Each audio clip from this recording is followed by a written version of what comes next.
Le paramétrage du fichier comptable de l'entreprise Solenza est maintenant achevé. Il sera bien évidemment possible de venir modifier ce paramétrage à tout moment. Étape suivante, la saisie des à nouveau de l'entreprise. Alors, les saisies pourront se faire via le menu Traitement et plusieurs possibilités existent. Le mode de saisie que nous allons privilégier pour saisir les à nouveau sera la saisie par pièce, car il s'agit d'une saisie un peu longue et le mode saisie par pièce sera plus confortable. Il existe également la possibilité de saisir des écritures via le mode saisie des écritures qui sera là beaucoup plus pratique, beaucoup plus intéressant dans le cadre d'écritures courtes mais récurrentes, par exemple les achats, les ventes, que nous testerons un petit peu plus tard. Il est également possible de saisir des écritures directement via les journaux de saisie, possibilité que nous envisagerons également. Enfin, la saisie par lot sera intéressante dans le cadre d'une saisie multi-utilisateur, lorsque plusieurs utilisateurs désirent se connecter au même journal en même temps. Il faudra utiliser la saisie par lot.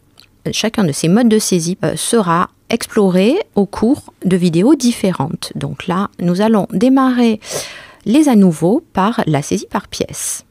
Donc pour ce faire, nous allons aller sur Traitement et nous allons utiliser une saisie par pièce. Donc saisie par pièce, ajout d'une pièce. La fenêtre Ajout d'une pièce s'ouvre. Première étape, renseigner ici donc la zone pièce comptable. Alors première chose que vous n'aurez pas, moi c'est parce que j'ai fait des petits tests, le code journal. Alors le code journal, vous faites F4 et vous allez choisir report à nouveau pour le journal des à nouveau. Deuxième champ, la date. Alors la date, vous pouvez aller la récupérer à l'aide du petit calendrier que vous avez à droite du champ, ou bien, plus simplement, l'insérer au format JJ, donc dans ce cas-là 02, MM pour le mois, donc 01, AA pour l'année, donc 19. Toutes les dates dans Sage se saisissent à ce format-là. Le libellé, on va mettre à nouveau. Et on passe au champ suivant à l'aide de la touche Tab. Alors ensuite, le numéro de facture non pertinent dans ce cas-là, la référence, on pourrait se mettre un petit commentaire donc pour expliquer ce que l'on est en train de faire. Voilà, donc là, on a fini de renseigner la zone pièce comptable. On va valider pour accéder à nos champs de saisie. Alors, les champs de saisie, donc comment saisit-on dans Sage ? Alors, vous voyez qu'on est dans le premier champ qui est le champ numéro de compte général. Donc, première chose, aller renseigner le premier compte. Alors, une saisie des à nouveau, ça consiste ni plus ni moins à reporter la balance d'ouverture qui vous a été fournie, ainsi que les grands livres clients et fournisseurs, donc réouvrir les comptes généraux ainsi que les tiers. Ce sont des reports tout simples. L'écriture va être néanmoins un petit peu longue. Donc, première chose, donc on va démarrer par le compte de capital. Notre balance commence par le compte de capital. On va saisir la racine, puis F4. Donc là, F4 m'ouvre le plan comptable. Je sélectionne le compte 101 capital. Voilà, et puis je peux appuyer sur Tab pour passer au champ suivant. Alors, le champ ici, numéro de compte de tiers, non pertinent, donc le logiciel saute purement et simplement. Dans le cadre d'un compte de racine 1, ça n'est pas accessible. Nous verrons plus tard comment aller récupérer un tiers en saisie. Donc, le compte de capital, c'est créditeur. Je me positionne dans le champ crédit et puis je saisis le montant du capital de l'entreprise. 20 000.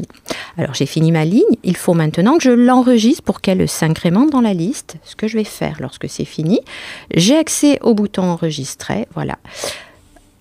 Le champ est à nouveau vide, vierge, et je me rends compte que ma ligne a été enregistrée. Alors pour modifier une ligne d'écriture, comment je peux faire ? Je me positionne à nouveau sur cette ligne, le logiciel me l'affiche dans la zone de saisie et je peux faire les modifs nécessaires. 25 000 par exemple ici pour le capital. Voilà, et j'enregistre à nouveau. Deuxième ligne, il s'agit donc du résultat. Donc 120 pour le compte général et j'appelle, voilà, avec F4 la liste des comptes.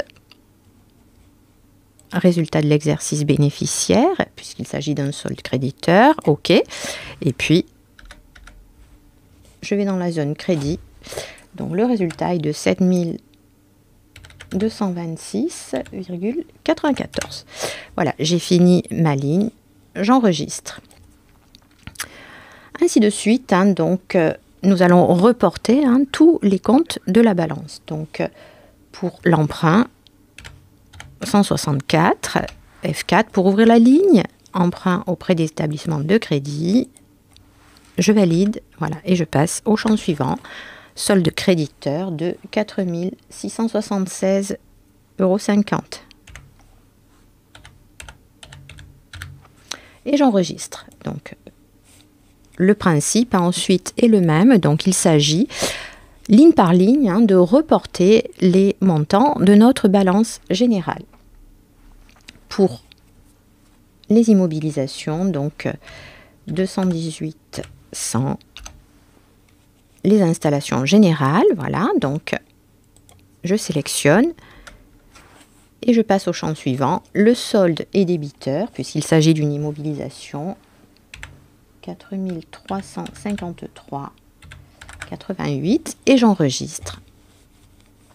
Et j'en fais de même pour tous les comptes d'immobilisation. Alors la saisie de mon écriture d'à nouveau est maintenant achevée. Donc on voit à l'écran que l'on a saisi donc les comptes généraux, les comptes de tiers que l'on a réouverts un à un, les comptes de trésorerie, donc dernière ligne, la caisse, 531.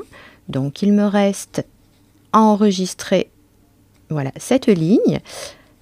Mes totaux sont équilibrés, mon écriture d'à nouveau est terminée. Vous trouverez le détail complet de cette écriture dans l'énoncé du cas d'usage Solenza, pour vous aider, le cas échéant, dans la saisie de cette longue écriture.